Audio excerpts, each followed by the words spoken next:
कहानी की शुरुआत में हमें गैब्रियल नाम के एक एंजल को दिखाया जाता है जो लोगों की मदद करता है। अक्सर बहुत सारे लोग कार को ड्राइव करते वक्त फोन को चलाया करते हैं। गैब्रियल का काम है उन्हें फोन को चलाने से रोकना ताकि उनका एक्सीडेंट ना हो। वो हर दिन यही काम करता है और कईयों की जान भी बचाता है और एक फरिश्ता होने के नाते वो किसी को दिखता भी नहीं है। एक दिन वो आरजे नाम के एक बंदे की जान बचाता है। उसकी जिंदगी पूरी तरीके से झंड हो चुकी थी। वो अपनी जिंदगी से तंग आ चुका था। थोड़ा सा ज्यादा पैसे कमाने के लिए वो एक नहीं बल्कि 3-4 काम किया करता था, लेकिन फिर भी उसकी जिंदगी में सुधार नहीं हो रहा था क्योंकि वो काम तो कर रहा था लेकिन पैसे ठीक से नहीं मिल रहे थे। आज के दिन गैब्रियल उसे सारा दिन देखता है। तब उसे मालूम चलता है कि आरजे काफी मेहनती इंसान है। नाइट पाली में वो हार्डवेयर हेवन नाम की एक स्टोर है जिसमें वो काम करता है। आज अचानक से अलीना उसके पास आती है और उससे पूछती है कि क्या तुम यहाँ के काम से संतुष्ट हो, जिस पर वो कहता है कि संतुष्ट तो नहीं हूँ लेकिन क्या फर्क पड़ता है, मैं हाफ टाइम काम करता हूँ और फिर यहाँ से चला जाता हूँ। अलीना कहती है कि मैं एक यूनियन बना रही हूँ ताकि यहाँ के काम के सिस्टम को ठीक किया जा सके। काम से छूटने के बाद दोनों बाहर जाकर के बैठते हैं और आराम से खाते हुए बात करते हैं। वैसे तो ये दोनों काफी बातें करते हैं लेकिन आरजे अपने बारे में ज्यादा बातें नहीं बताता। यहाँ हम देखते हैं कि गैब्रियल काफी समय से उसे देख रहा था। इसके बाद आरजे अपनी कार को स्टोर के बाहर पार्क करता है और कार में ही सोने लगता है। इस शहर में उसका कोई घर नहीं है, कोई परिवार नहीं है, माँ बाप रहते भी हैं तो इंडिया में रहते हैं। अभी भी गैब्रियल उसे देख ही रहा होता है। अगले दिन सुबह में एक टेरेस के ऊपर हमें ढेर सारे अलग अलग फरिश्तों को दिखाया जाता है। इन सभी फरिश्तों का ओहदा अलग था, काम भी अलग ही था। यहाँ पर एक बूढ़ा फरिश्ता था जो अपनी बड़वांगी सबको बता रहा था कि उसने किस तरीके से लोगों की जान बचाई। यहाँ हम मार्था को भी देखते हैं जो इन सब की लीडर है। बूढ़े फरिश्ते के किस्से सुन करके गैब्रियल काफी मोटिवेट होता है। इसलिए गैब्रियल के अंदर भी ये इच्छा होती है कि वो टूटे हुए लोगों को सहारा दे। वो मार्था को बताता है कि एक इंसान है जो अपनी लाइफ को ठीक करने के लिए 3 से 4 काम करता है लेकिन वो बहुत परेशान है। मैंने देखा है कि इन्हीं समस्याओं की वजह से वो आगे चल करके अपनी जान दे देगा। जिस पर मार्था उससे कहती है कि तुम किसी से डायरेक्ट जा करके बात नहीं कर सकते हो। तुम्हारा काम है जो कार को चलाते वक्त फोन को चलाते हैं उन्हें रोकना और उनकी जान बचाना। फिलहाल तुम्हारा ओहदा छोटा है इसलिए मैं कह रही हूँ सिर्फ तुम अपना काम करो। अगर तुम किसी और काम में टांग अड़ाओगे तो हो सकता है कि वो तुमसे गड़बड़ हो जाए। इसके बाद हमें आरजे को दिखाया जाता है। आज के दिन जब वो कार को ड्राइव करते हुए जा रहा था तो उसी वक्त उसके फोन की स्क्रीन पर एक टास्क आता है। गैराज को साफ करने का काम था। कोई जेफ नाम का बंदा ये काम उसे दे रहा था। जब वो दिए हुए एड्रेस पर जाता है तब उसकी मुलाकात जेफ से होती है जो कि बहुत बड़ा बिजनेसमैन था, रईस था। वो आरजे को गैराज दिखाता है और उसे बताता है कि ये पूरा सामान तुम्हें एक लाइन में अच्छे से रखना है। जिसके बाद आरजे अपने काम में लग जाता है। वो सारे सामान को एक लाइन में रख करके गैराज को काफी ठीक ठाक बना देता है। उसके इस काम को देख करके जेफ बहुत खुश होता है और वो आरजे को इसके बदले में कुछ एक्स्ट्रा पैसे देने के लिए भी तैयार हो जाता है। जिसके बाद आरजे कहता है कि मुझे एक्स्ट्रा पैसे मत दो, बल्कि इसके बदले में अगर आपके पास कोई परमानेंट काम हो तो वो मुझे दे दो। मुझे काम की बहुत जरूरत है, मैं हर दिन काम के लिए भटकते रहता हूँ। आरजे ने काफी बेहतर तरीके से काम किया था और उसके काम की इच्छा को देख करके जेफ उसे मना नहीं करता है। वो आरजे से कहता है कि ठीक है, 1 हफ्ते का ट्रायल लेते हैं। मतलब कि आरजे को पूरे 1 हफ्ता उसके लिए काम करना होगा। अगर 1 हफ्ता काम ठीक ठाक रहा तो वो आगे डिसाइड करेगा कि वो आरजे को रखेगा या फिर उसे यहाँ से निकाल देगा। फिलहाल कुछ दिन तक तो आरजे का काम काफी ठीक ठाक था। वो उसके हर एक काम को अच्छे से संभाल रहा था। इसीलिए जेफ उससे खुश होता है और उसे एक कार्ड देता है। वो आरजे से कहता है कि बाहर से जो भी सामान वगैरह लेकर के आना होगा इसी से लेकर आना। काम करने के बदले में उसे अच्छे खासे पैसे मिलते हैं जिसकी वजह से अब उसे कार में नहीं सोना पड़ता। आज रात जब वो सोने के लिए जा रहा था तभी उसके पास अलीना का कॉल आता है। अलीना उसका हालचाल पूछती है और फिर कहती है कि क्या वो कल रात उसके साथ डिनर पर चलेगा। आरजे मना नहीं करता है, वो उसे हाँ बोल देता है। अगले दिन जब वो काम पर जाता है तब जेफ उसे बताता है कि मैंने घर में एक गन छुपा कर रखा है। वो पिन डाल करके लॉक खोलता है और गन को बाहर निकालता है। वो आरजे को बताता है कि उसे गन रखने का कोई शौक नहीं है लेकिन आसपास चोरी बहुत हो रही है, लोग घरों में घुस करके सामान लूट लेते हैं, इसीलिए मैंने इसे इमरजेंसी के लिए रखा है, तुम इसका इस्तेमाल कर सकते हो। खैर इसके बाद आरजे उसे बताता है कि आज वो काम से जल्दी छूटना चाहता है क्योंकि उसे आज डेट पर जाना है। जिस पर वो कहता है कि ये तो बहुत अच्छी बात है लेकिन ये कपड़े पहनकर मत जाना। वो आरजे को अपना एक जैकेट देता है जो छोटा हो गया था।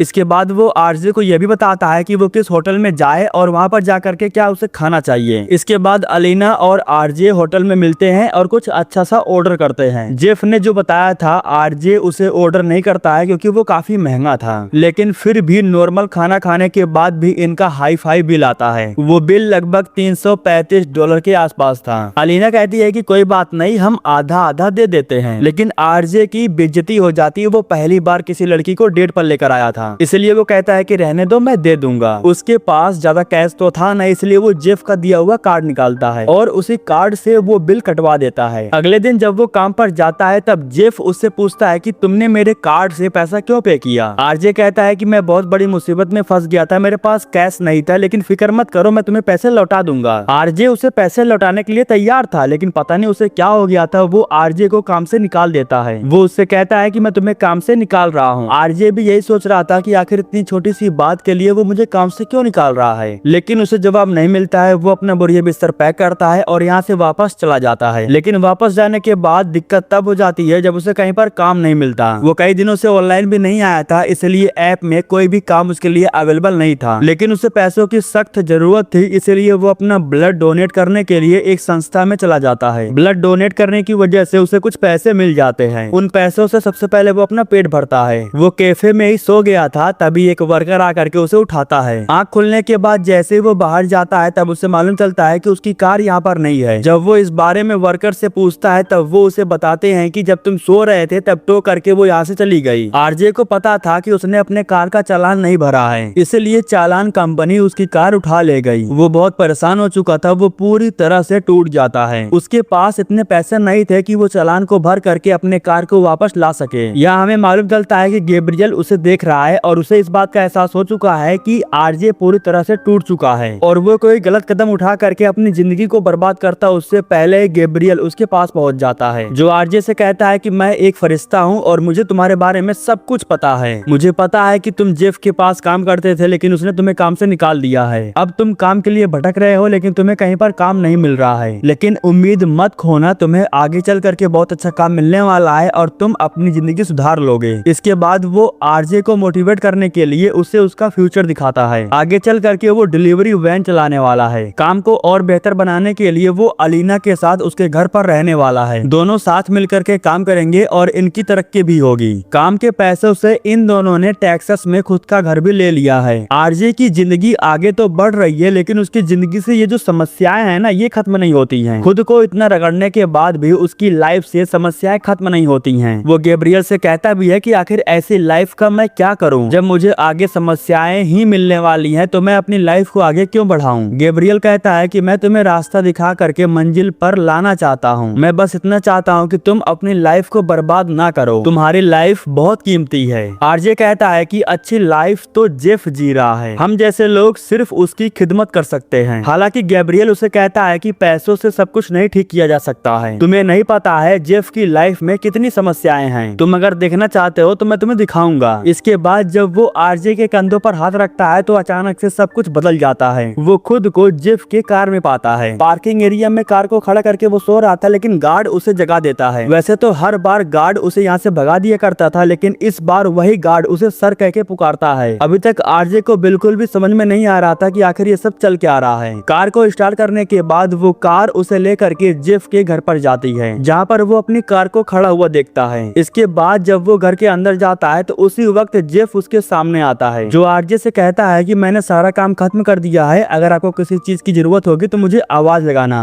आरजे को अभी भी समझ में नहीं आ रहा था कि आखिर ये क्या बक रहा है, इसलिए वो एक बार के लिए उससे पूछता भी है कि ये घर किसका है, जिस पर जेफ उससे कहता है कि ये तो आप ही का तो है। इसके बाद वो जल्दी से किचन में जाता है, जहाँ पर वो जेफ की तस्वीरों को देखता है, लेकिन अब यहाँ पर जेफ के तस्वीर नहीं थे, बल्कि उसके तस्वीर लग चुके थे। उस समय यहाँ पर गैब्रियल आता है और वो आरजे से कहता है कि तुम जेफ की तरह बनना चाहते थे ना, उसकी तरह लाइफ स्टाइल जीना चाहते थे ना, तो लो अब तुम उसकी लाइफ स्टाइल जी रहे हो। सब कुछ वैसा का वैसा ही है, सिर्फ तुम जेफ की लाइफ स्टाइल जी रहे हो और वो तुम्हारी जी रहा है। इतना सुनते ही आरजे बहुत खुश हो जाता है और कहता है कि क्या बात कर रहे हो, मतलब कि अब जेफ मेरा नौकर है। गैब्रियल कहता है कि हाँ, मैं तुम्हें जेफ की लाइफ स्टाइल दे रहा हूँ, तुम एक हफ्ते जीना, फिर मैं तुमसे आकर के मिलूंगा। सब कुछ वैसा का वैसा ही था, बस आरजे की जगह पर वो आ गया था और उसकी जगह पर आरजे आ गया था। यहाँ तक कि वो उसके काम काज को भी बड़े ही आराम से संभाल रहा था। गैब्रियल को ऐसा लग रहा था कि वो इस लाइफ से परेशान होकर के इसे छोड़ देगा, लेकिन इस लाइफ को पाने के बाद आरजे के लिए सब कुछ बदल चुका था। पैसों से उसकी हर एक प्रॉब्लम सोल्व हो जाती है। पैसों में इतना अंधा हो गया था कि वो कुछ दिनों के लिए अलीना को भी भूल गया था, लेकिन फिर गैब्रियल उसे उसके बारे में याद दिलाता है और गैब्रियल उसे बताता है कि अब वो तुम्हारे लिए अनजान हो चुकी है, तुम्हें फिर से जाकर के उससे बात करना होगा। इसके बाद आरजे उससे जाकर के बात करता है और उसे मनाने में आरजे को ज्यादा समय नहीं लगता है, क्योंकि वो अलीना से पहले भी मिल चुका था और उसे पता था कि उसे कैसे मनाना है। इसके बाद ये दोनों साथ में डिनर पर जाते हैं और एक दूसरे को किस भी करते हैं, जो कि उस समय में नहीं हुआ था। गैब्रियल को इस बात का एहसास होता है कि मामला तो बिगड़ते जा रहा है। हफ्ता पूरा होने के बाद वो आरजे के पास जाता है और उसे कहता है कि देखा तुमने कितनी दिक्कत हो रही है इस लाइफ में। जिस पर आरजे उसे कहता है कि कौन सी दिक्कत भाई, सब तो मजे में चल रहा है, मेरी सारी समस्याएं सोल्व हो गई है। पहले मैं कार में सोता था लेकिन अब मेरे पास ये घर है, इतने पैसे हैं कि मैं जो चाहे वो कर सकता हूँ। गैब्रियल कहता है कि तुम अपने रास्ते से भटक रहे हो, मैं तुम्हें बस रास्ता दिखाना चाहता था। तुम्हारा हफ्ता पूरा हो चुका है, तुम्हें वापस से अपनी लाइफ में जाना होगा और जेफ को ये लाइफ वापस देना होगा। इतना सुनते ही आरजे घबरा जाता है और कहता है कि नहीं नहीं, मैं वापस से उस लाइफ में नहीं जाना चाहता।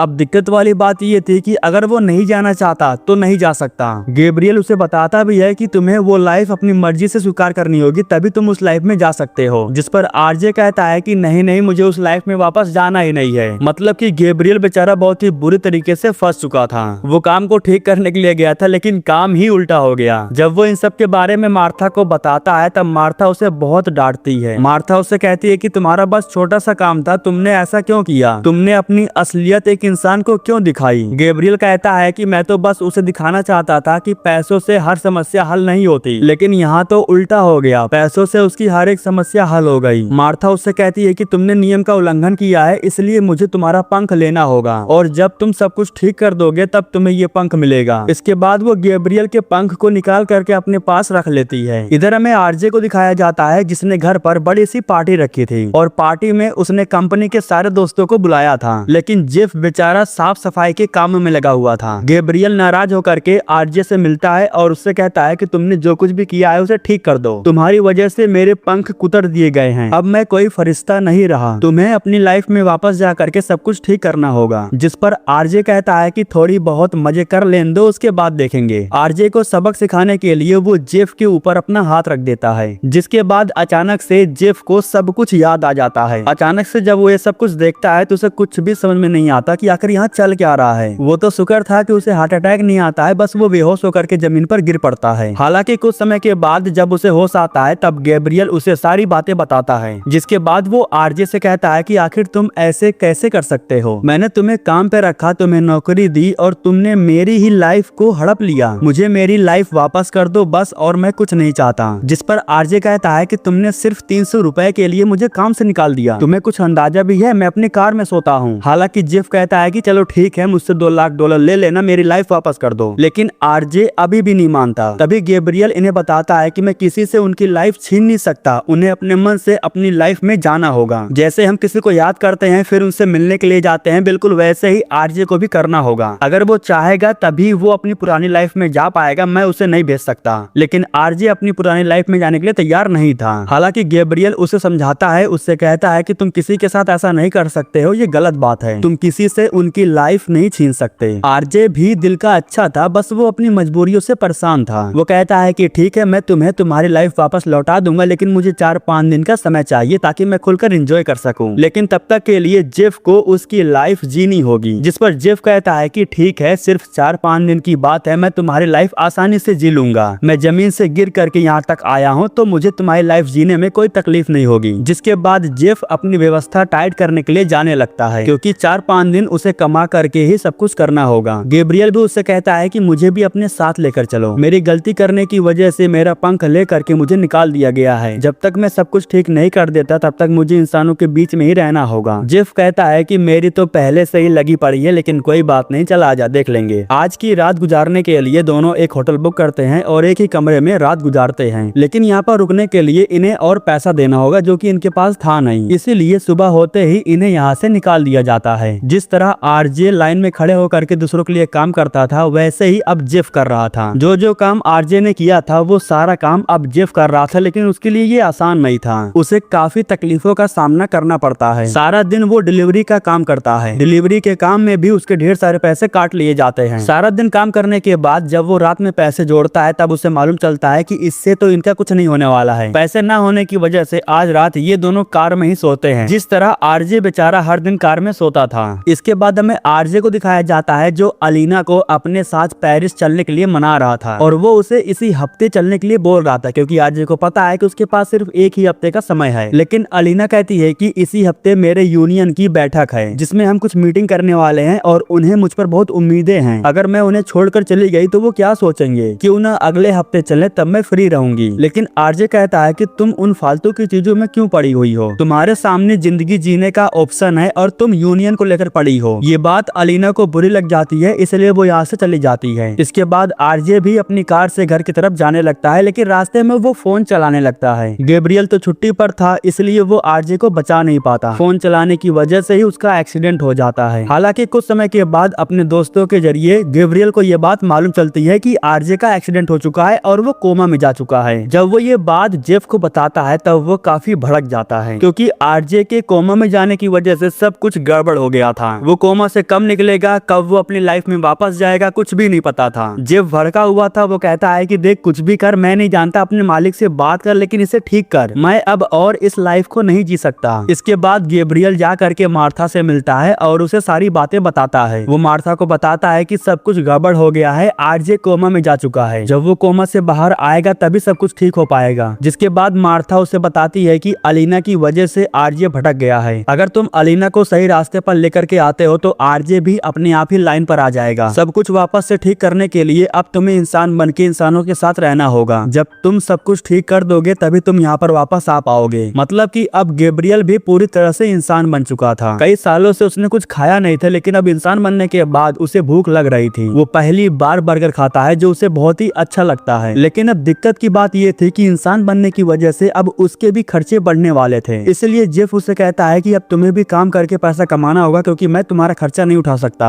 आरजे के बारे में खोज खबर लेने के लिए जेफ बार बार अस्पताल में कॉल कर रहा था, लेकिन कोई भी उसकी बात आरजे से नहीं करवा रहा था। इसीलिए उसे पता नहीं चलता है कि आरजे की हालत कैसी है। फिलहाल इन दोनों को काम की जरूरत थी क्योंकि काम करेंगे तभी तो इन्हें पैसा मिलेगा। गैब्रियल को लगा कि उसे साइंस इंजीनियर वाला अच्छा सा कोई काम मिलेगा, लेकिन बेचारे को बर्तन धुलाई का काम मिल जाता है। वैसे ये काम भी बुरा नहीं था, पैसे तो इसमें भी मिलने वाले थे, इसलिए वो इस काम को भी बखूबी तरीके से करता है। लेकिन काम करने के बाद जब उसे पैसे मिलते हैं तब उसे मालूम चलता है कि उसके आधे से ज्यादा पैसे तो कट गए हैं, वो भी कंपनी के इंश्योरेंस, हेल्थ इंश्योरेंस और गवर्नमेंट को। इन पैसों से वो अच्छा खासा मौज कर सकता था। इसके बाद हमें आरजे को दिखाया जाता है जो मस्त एकदम बिस्तर पर लेटा हुआ था। नर्स उसे बताती है कि दो आदमी बार बार उसके पास कॉल कर रहे हैं और उसके बारे में पूछ रहे हैं। आरजे को तो पहले से ही पता था कि वो कौन है। वो अपनी पुरानी लाइफ में वापस नहीं जाना चाहता था। उसके दिमाग में एक आइडिया आता है। वो नर्स से पूछता है कि क्या एक्सीडेंट के बाद याददाश्त जाने की संभावना है। इसके बाद हम जेफ को देखते हैं जो फूड डिलीवरी का काम कर रहा था। उसके पास एक ऑर्डर आता है और ये ऑर्डर उसके घर के एड्रेस पर था और ये आरजे के नाम पर था, तो वो समझ जाता है कि आरजे कोमा से बाहर आ चुका है। इसके बाद वो जल्दी से ऑर्डर ले करके घर पर जाता है। जैसे ही आरजे आता है तो वो उसे गाली देना शुरू कर देता है, लेकिन वो तो एकदम नॉर्मल था। वो कहता है कि डॉक्टर ने कहा था जब तुम होश में आओगे तब तुम्हारे साथ ऐसा होगा। वो जेफ को बताता है कि कोमा में जाने की वजह से उसकी मेमोरी खो गई है, वो बहुत सी बातें भूल गया है, उसे कुछ भी याद नहीं है। बेचारा जेफ परेशान होकर के वापस से गैब्रियल के पास जाता है जहाँ पर वो सुट्टा मार रहा था। वो उसे बताता है कि आरजे कोमा से बाहर आ चुका है, लेकिन उसकी याददाश्त वापस जा चुकी है, उसे अब कुछ भी याद नहीं है। आखिर सब कुछ कैसे ठीक होगा मेरे भाई? मैं जानता हूँ कि तुम सब कुछ ठीक कर सकते हो। तुम वापस से फरिश्ता बनना चाहते हो या फिर सुट्टा पीते पीते अपनी जिंदगी बिताना चाहते हो। वो गैब्रियल को मोटिवेट करता है। तभी गैब्रियल को याद आता है कि मार्था ने उससे कहा था कि अलीना को सही रास्ते पर लाना है। अगर वो अलीना को सही रास्ते पर लाता है तो सब कुछ ठीक हो जाएगा। इसके बाद ये दोनों आरजे के घर पर जाते हैं क्योंकि इन्हें लगा कि वहाँ पर अलीना मिल सकती है, लेकिन वहाँ जाने के बाद मालूम चला कि आरजे तो अपना जन्मदिन मना रहा है, जो कि असल में उसका नहीं था बल्कि जेफ का जन्मदिन था। पार्टी के दौरान जेफ घर के अंदर जाता है और वो एक अलमारी में छुप जाता है और रात में चुपके से बाहर निकलता है। दरअसल उसका प्लान कुछ और था। वो अपनी ही कीमती घड़ियां चुराने के लिए आया था क्योंकि उसे पता नहीं था कि कब तक उसे ये जिंदगी जीनी पड़ेगी। इन घड़ियों को बेच करके उसके पास कुछ पैसे का जुगाड़ हो सकता था, लेकिन जब वो यहाँ से निकलने लगता है तो उसी वक्त आरजे उसे गन से शूट कर देता है। हालांकि उसे नहीं पता था कि ये जेफ है। वो जेफ से कहता है कि तुमने ही तो कहा था इस इलाके में बहुत चोरी हो रही है, इसलिए मैंने गोली मार दी। ये बात बोल करके आरजे बहुत बड़ी गलती कर देता है क्योंकि इससे उसकी सच्चाई सामने आ जाती है। उसे मालूम चल जाता है कि आरजे कुछ भी नहीं भूला है, उसे सब याद है। इसके बाद अस्पताल में आरजे कबूल करता है कि वो अपनी जिंदगी से परेशान हो गया था, इसलिए वो पैसा, शोहरत, इज्जत देख करके बहक गया, लेकिन अब वो अपनी लाइफ में वापस जाना चाहता है। तभी गैब्रियल उसे कहता है कि तुम ये बात पूरे मन से नहीं बोल रहे हो। जेफ की ऐसी हालत देख करके तुम्हें तरस आ रहा है, इसलिए तुम ये बात बोल रहे हो। तुम्हें पूरे मन से अच्छे से अपनी लाइफ को याद करना होगा, तभी तुम अपनी लाइफ में वापस जा सकते हो। और ऐसा हो पाना थोड़ा मुश्किल था। इसके बाद वो इन दोनों को भी अपने घर यानी कि जेफ के घर पर ले जाता है और फिर ये तीनों एक साथ रह करके काफी एंजॉय करते हैं, मौज मस्ती करते हैं। उसने अपने पार्टी में अलीना को भी मनाकर बुला लिया था। ये सभी लोग मिल करके काफी एंजॉय तो करते हैं, लेकिन गैब्रियल बहुत उदास था। वो आरजे से कहता है कि सिर्फ मेरी वजह से तुम्हारी और जेफ की लाइफ खराब हो गई, लेकिन अब समझ में आ रहा है कि जो भी मेरे साथ हुआ वो बहुत अच्छा हुआ। मेरी इस गलती की वजह से मुझे इंसान बन करके इंसान की तरह जीने को मिला। अब जाकर मुझे समझ में आया कि ये इंसान वाली लाइफ बहुत अच्छी है। अगर इंसान की लाइफ में मुसीबत समस्याएं नहीं आएंगी तो उसकी जिंदगी थोड़ी न कहलाएगी। सच बताऊं तो तुम्हारे और जेफ के साथ इंसान बनकर जीने में मुझे बहुत अच्छा लगा। अगर मुझे इंसान बनकर जीने को मिला तो मैं आगे भी तुम्हारे साथ ही जीना चाहूंगा। आरजे कहता है कि हाँ, तुम बात तो सही कह रहे हो। जब से मुझे जेफ की लाइफ मिली है तब से मैं सिर्फ आराम ही आराम कर रहा हूँ। मेरी लाइफ में तो भागम भाग था और वही मुझे सुकून दे रहा था।